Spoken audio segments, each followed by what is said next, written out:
Barkanku da kallon tashar mu ta wasan yara a wannan lokaci. A bidiyon mu na yau zan nuna muku wani sabon abun wasa wanda kamar yadda aka kira shi helicopter ne amma fa na balan-balan. Watakan shi wannan abu yana tashi sama kamar yadda jirgi yake tashi. Sannan kuma akwai abubuwa da dama a cikin ledar gashi nan. Sannan a bayan ledar akwai bayanan yadda ake amfani da shi. To ba tare da ɓata lokaci ba za mu buɗe wannan leda sannan za mu gwada wannan abun wasa saboda kowa ma ya ga yadda ake amfani da shi. Ga bayanan nan a baya kuma za mu karanta dalla-dalla. A cikin ledar akwai fuka-fukai sai kuma mahaɗin fuka-fukan abun hura balan-balan ɗin da shi kanshi balan-balan ɗin. Su fuka-fukan ana amfani da wannan yalon mahaɗi wajen haɗa su guda uku ne dama.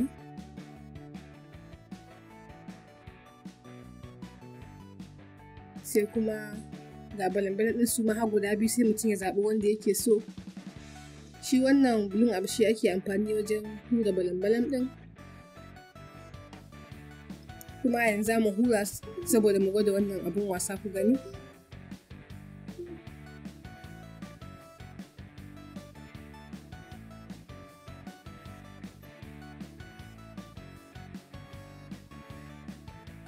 To gashi nan dai mun hura balan-balan ɗinmu kamar yadda kuke gani mun hura ta, sannan mun ɗora fuka-fukanmu kamar yadda aka buƙata a yi a jikin bayanan yadda ake amfani da shi, kuma za mu saka idan muka sake shi zai tashi sama.